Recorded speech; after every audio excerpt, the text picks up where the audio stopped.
మిత్రులారా, మీ అందరికీ సామాజిక ఉద్యమాభివందనాలు. నేను మీ తెలంగాణ శ్యామ్. ఒకసారి ఈ వీడియోని చూడండి. చూసిన తర్వాత మనందరం మాట్లాడుకుందాం. చూడండి ఒకసారి. नीचे करो सकपाल मुर्दाबाद मुर्दाबाद मुर्दाबाद सकपाल मुर्दाबाद मुर्दाबाद मुर्दाबाद सकपाल मुर्दाबाद मुर्दाबाद मुर्दाबाद नमो पार्वती पताय हर हर महादेव।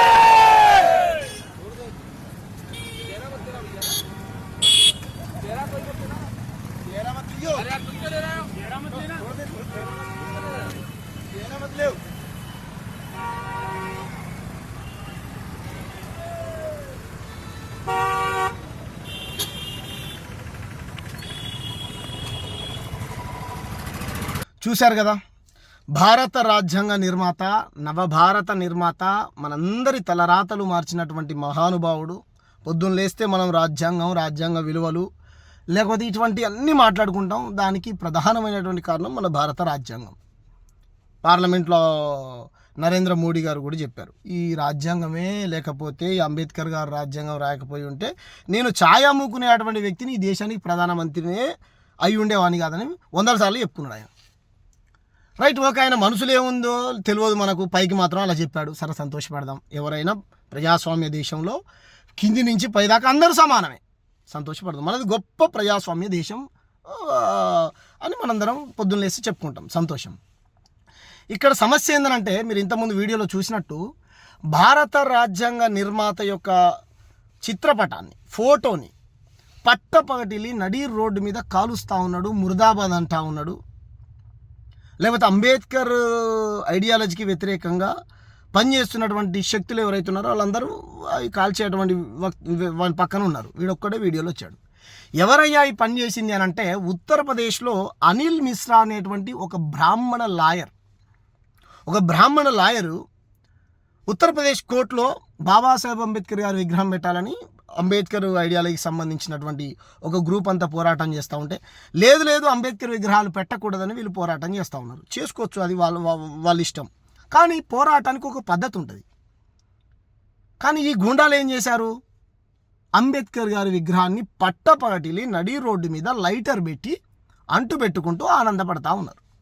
మరి ఇటువంటి భావజాలాన్ని పెంచి పోషిస్తూ ఉంటే ఈ దేశంలో ఇంతవరకు అంటే ప్రజాప్రతినిధులే కానీ, ఎమ్మెల్యేలే కానీ, ఎంపీలే కానీ, లేకపోతే అంబేద్కర్ గారి పుణ్యాన లేకపోతే రిజర్వ్డ్ సీట్లలో ఎంపీలైన వాళ్ళే కానీ, ఎమ్మెల్యేలైనా కానీ ఒక్కరు కూడా నోరు ఇప్పట్లేరు.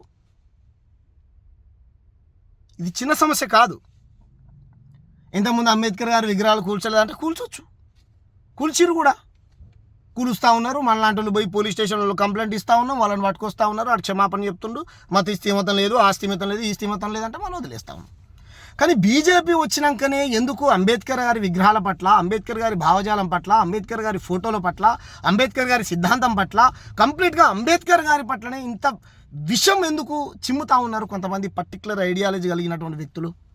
నరేంద్ర మోడీ గారి అధికారంలోకి వచ్చిన తర్వాతనే ఎక్కువ అంబేద్కర్ గారి విగ్రహాలు ధ్వంసమైనవి. ఎందుకు? పైకు మేమే అంబేద్కర్ వాదులం, కాంగ్రెస్ పార్టీ అంబేద్కర్ని ఓడించింది, మేమేమో ఓన్ చేసుకున్నాం, కుల నిర్మాణం కోసం మేమే పనిచేస్తూ ఉన్నాం, సర్వమత ప్రజలందరినీ మేము గౌరవిస్తాం, మాకు కుల భేదం లేదు, మత భేదం లేదు, మనమంతా భారతీయులు అంటే, మరి భారతదేశానికి రాజ్యాంగం రాసినటువంటి భారత రాజ్యాంగ నిర్మాత చిత్రపటాన్ని కాలుస్తూ ఉంటే ఎందుకు నోరు రిప్పట్లేదా మీరు? ఎందుకు మాట్లాడట్లేరు నరేంద్ర మోడీ గారు? ఎందుకు మాట్లాడట్లేరు అమిత్ షా గారు? ఇప్పుడు అందరి చేతులలో రాజ్యాంగాలు పెడతా ఉన్నారు కదా. నా బండిలో కూడా రాజ్యాంగం ఉంది, మీకు చూపిస్తా వీడియో అయిపోయిన తర్వాత. ఎందుకు ఇంత విషం జిమ్మాల్సినటువంటి అవసరం ఏమొచ్చింది చెప్పండి? అంబేద్కర్ గారిని దేవుడిగా భావించేటువంటి, నేనైతే దేవుడిగానే భావిస్తాను. నాకు దేవుడు, అరే నాయనా, మీకు తెలియకపోతే తెలుసుకునే ప్రయత్నం చేయండి రా. మాకు బాబాసాహెబ్ అంబేద్కరే భగవంతుడు. నాకు నచ్చని దేవుని నేను ఎక్కడన్నా కూల్చానా? మాకు నచ్చినటువంటి దేవుళ్ళు కూడా ఉన్నారా? మమ్మల్ని 1000 సంవత్సరాలు అంటరాని వాళ్ళుగా ఊరవతల వెలివేస్తే కూడా అయ్యా బంచని ఇద్దర కాలు మొక్తానే అటువంటి బతుకులు బతికి కూడా మేము ఎవడి మీదకి తిరగబడలేదురా, ఎవరిని కొట్టలేదు, ఎవరిని చంపలేదు, ఎవడి విగ్రహాలు కూల్చలేదు, ఎవడి విగ్రహాలు కాల్చలేదు. పక్కన ఆంధ్రాకు సంబంధించినటువంటి బాలసుబ్రహ్మణ్యం విగ్రహం తీసుకొచ్చి మా తెలంగాణ నడిబొడ్డున అసెంబ్లీ ముంగడ పెడుతుంటే పెట్టకండి అయ్యా, ఇక్కడ మా తెలంగాణ వీరుల విగ్రహాలు పెట్టుకోవాలి, వాళ్ళని మేము స్మరించుకోవాలని ప్రజాస్వామ్య పద్ధతిలో పోరాటం చేసాము తప్ప బాలసుబ్రహ్మణ్యం విగ్రహాన్ని కూలుస్తామనో కాలుస్తామనో మేము ఎక్కడైనా స్టేట్మెంట్స్ ఇచ్చామా? లేదే. మరి ఇంత ధైర్యం ఎక్కడి నుంచి వచ్చింది వీళ్ళకు? చెప్పండి ప్రజలారా, ఇది రాజ్యాంగాన్ని అవమానించినట్టు కాదా? ఇది 140 కోట్ల భారతీయులను అవమానించినట్టు కాదా? ఇది రాజ్యాంగాన్ని తగలబెట్టినట్టు కాదా? ఇది 140 కోట్ల ప్రజలు ఈ రాజ్యాంగం ద్వారా బ్రతుకుతున్నటువంటి ప్రజల్ని కాల్చినట్టు కాదా? ఈ రాజ్యాంగాన్ని కూల్చినట్టు కాదా? ఈ రాజ్యాంగాన్ని, ఈ దేశాన్ని అవమానించినట్టు కాదా? హిందూ అయినా, ముస్లిం అయినా, క్రిస్టియన్ అయినా, దేవుని నమ్మేవాడైనా నమ్మని వాడైనా కాశ్మీర్ నుంచి కన్యాకుమారి దాకా ప్రతి పౌరుడు గౌరవించాల్సింది రాజ్యాంగం. రాజ్యాంగ విలువలు మనకు తెలియకపోయినా సరే మనం రాజ్యాంగాన్ని గౌరవించాలి. మనం ఏదైనా తప్పు చేసామనుకో లా అండ్ ఆర్డర్ మనల్ని కంట్రోల్లో పెడుతుంది. ఎవరు లా అండ్ ఆర్డర్ని సిస్టమ్ని రాజ్యాంగం. నేను తప్పు చేయలేదా అయ్యా అన్న జ్యుడిషియరీ రాజ్యాంగంలో భాగమే. అన్ని వ్యవస్థలు రాజ్యాంగంలో భాగమైనప్పుడు రాజ్యాంగ నిర్మాత ఫోటోని తగలబెడతా ఉంటే ఈ దేశంలో ఉన్నటువంటి సంఘాలే కానీ, ప్రజాప్రతినిధులే కానీ పొద్దున్న లేస్తే దేశం కోసం, ధర్మం కోసం మాట్లాడేటువంటి వ్యక్తులు ఈ దేశానికి రాజ్యాంగాన్ని రచించినటువంటి బాబాసాహెబ్ అంబేద్కర్ యొక్క చిత్రపటాన్ని పట్టపగటిలి నడి రోడ్డు మీద పర్టిక్యులర్ ఐడియాలజీ కలిగినటువంటి వ్యక్తులు కాల్ చేస్తూ ఉంటే ఇంతవరకు ఎందుకు మాట్లాడలే? ఇది మళ్ళా ఈ దేశానికి యోగి కావాలి, నరేంద్ర మోడీ తర్వాత యోగి కావాలి అనేటువంటి యోగి గారి పాలనలో జరిగింది ఇది. మరి ఏదండి యోగి గారి భక్తులు? ఏది యోగి గారి భక్తులు రాజ్యాంగానికి వ్యతిరేకులా? యోగి గారి భక్తులు ఈ దేశానికి వ్యతిరేకులా? యోగి గారు ఈ రాజ్యాంగానికి వ్యతిరేక? చెప్పండి. మరి యోగి గారు పోయి బాబాసాహెబ్ అంబేద్కర్కు అప్పుడప్పుడు ఏదో పైకి నటించుకుంటూ దండలు వేస్తాడు, దండం పెడతాడు జయంతిలు వర్ధంతులు వచ్చినప్పుడు. మరి ఎక్కడ పోయింది ఉత్తరప్రదేశ్ ముఖ్యమంత్రి గారు? చెప్పండి.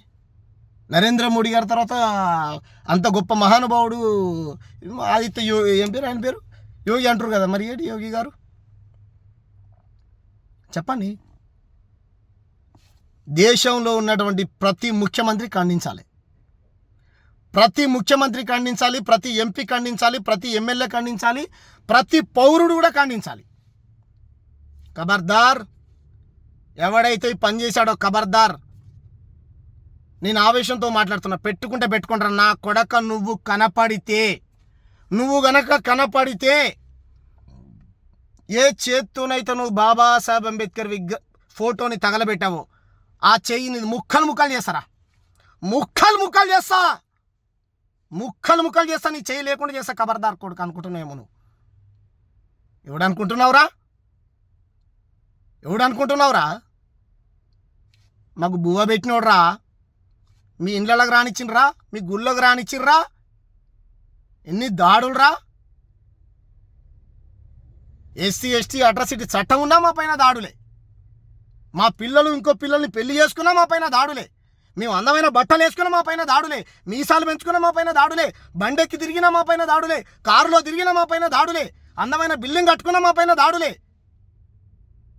ఎన్నని భరించాలరా మేము? 78 ఏళ్ళ భారతదేశ స్వతంత్రంలో రోజుకొక మా దళిత బిడ్డని, మా అక్కల్ని, మా చెల్లెల్ని చంపుతూ ఉంటే కూడా చూస్తూ ఊరుకుంటున్నాం మరి దేశంలో మేము.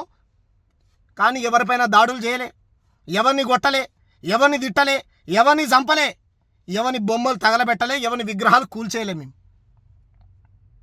ఇప్పుడిప్పుడే చదువుకొని మా వాళ్ళు ఈ సమాజాన్ని, భారత రాజ్యాంగాన్ని అర్థం చేసుకుంటున్నాం రా. మేము 1000 సంవత్సరాలు మాకు చదువు లేదురా, మాకు భగవంతుడే లేడురా, గుళ్ళకే రానియలేదురా మమ్మల్ని. రాక మా కోసం మహానుభావుడు పుట్టి మాకు హక్కులు కల్పించిండ్రా. అంబేద్కర్ గారిని తెలుసుకోవడానికే మా వాళ్ళకు పుట్టిన 18 ఏళ్ళకి తెలుస్తుందిరా. కాలేజ్, ఇంటర్మీడియట్, డిగ్రీకి వచ్చినాక అంబేద్కర్ గారు అంట అని తెలుసుకుంటుర్రా మా వాళ్ళు. అటువంటి స్థితిలో ఉన్నావురా మేము ఊరవతల. ఎందుకురా ఇంత విషం?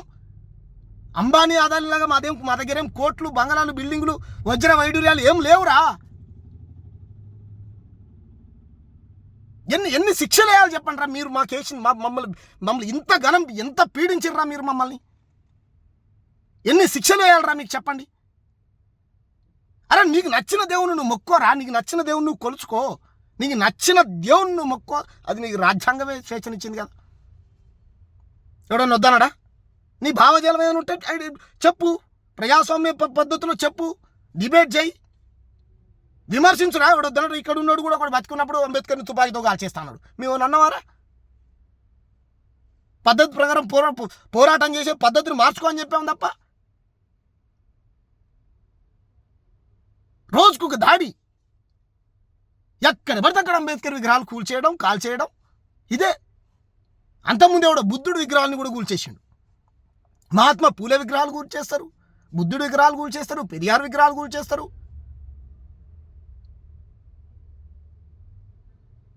ఏందిరా మీరు అసలు ఎవరి అండదండలు చూసుకోండిరా మీరు. అయిపోయిందిరా రే, ఇక తిరగబడతారా మా ప్రజలు.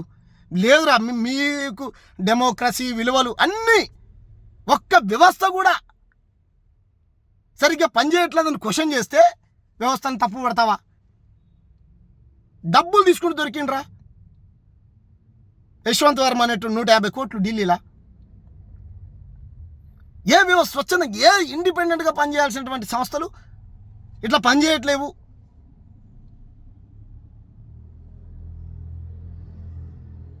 ఏం చేయాలి చెప్పండి రా మిమ్మల్ని? అరే తిట్టాలంటే కొత్త భూతమడి కనిపెట్టాలరా. రగిలిపోతుంది. ఇప్పుడు యాడికి పోయిర్రా? ఇప్పుడు వాడు ఎవడో మాట్లాడుతున్నాడు, వాడు ఉస్మాన్ యూనివర్సిటీ నుంచి. యాడికి పోయినారు రే? నీ మస్తు కోపం వచ్చింది కదా. నాకు చాలామంది దళితులు ఫ్రెండ్స్ ఉన్నారు, వాళ్ళు ఫ్రెండ్స్ ఉన్నారు, వీళ్ళు ఫ్రెండ్స్ ఉన్నారు. ఏదిరా మరి ఫ్రెండ్స్ ఉంటే? రాజ్యాంగ నిర్మాతను అవమానించింది కారా? రాజ్యాంగ నిర్మాత చాలామంది ప్రజాప్రతినిధులు సందర్భం దొరికినప్పుడల్లా మైకులు పట్టుకొని అంబేద్కర్ గారు ఒక కులానికో కొన్ని వర్గాలకు పరిమితం కాదు అధ్యక్ష, అందరికీ అధ్యక్ష. మరి ఆడున్నావు అధ్యక్ష, ఆడబండుకున్నావు అధ్యక్ష, లే అధ్యక్ష. అది అందరి మహనీయుడు ఆయన. మరి ఆయన విగ్రహాన్ని, ఆయన ఫోటోని కూల్చేస్తూ ఉంటే, కాల్ చేస్తూ ఉంటే నేను నోరిప్పమైంది అధ్యక్ష. నోరిప్పాలి. ఖండించండి. భారతదేశంలో ఉన్నటువంటి ప్రతి పౌరుడు ఖండించాలి. సిగ్గుపడాలరా మనం. అచ్చే